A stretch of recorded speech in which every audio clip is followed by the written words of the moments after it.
People always say Europe is full of history, myths, and magic, but I never imagined I'd become part of one of its oldest nightmares.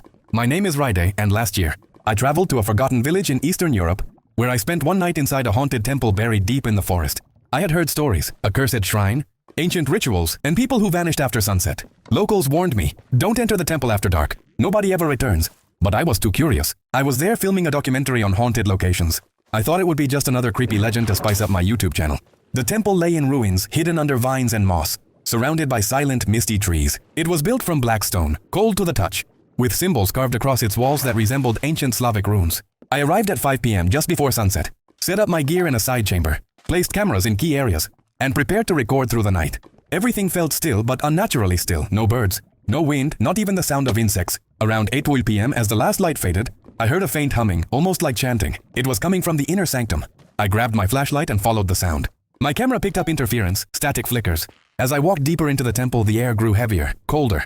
Strange red symbols appeared on the floor, as if painted recently, glowing faintly. Suddenly, the heavy stone door behind me slammed shut on its own. I ran back and pushed. Nothing. Locked. That's when I saw it, written in what looked like blood, smeared across the wall. Go back. My flashlight flickered. The chanting stopped. Then came silence.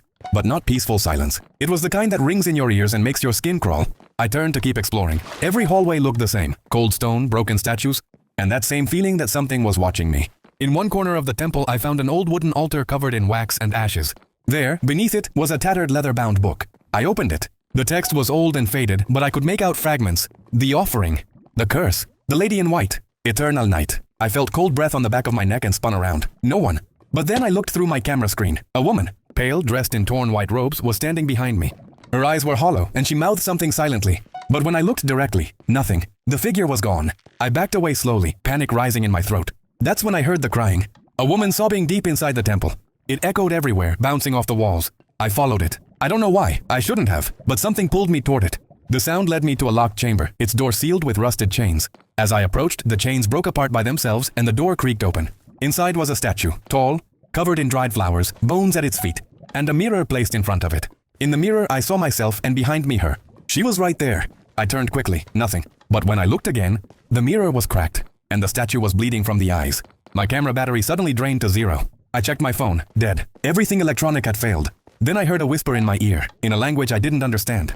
But I felt its meaning. You can't leave. At that moment, the walls began to pulse, as if breathing. I ran. Through hallway after hallway, chased by shadows that didn't make sound, only moved. My flashlight flickered again, then died completely. I tripped and fell into a hidden pit, sliding down into an underground chamber.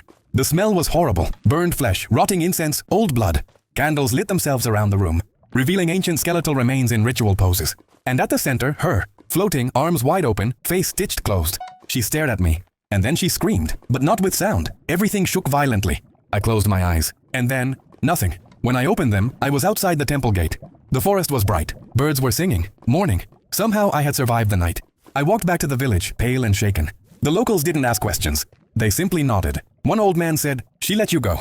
You must carry the story now." When I got back home, I checked my footage. Everything was corrupted, except for one clip. One single frame, inside my tent. Around 3:33 a.m., I was asleep. And behind me, crouched in the corner of the frame, was the woman in white, smiling, watching me.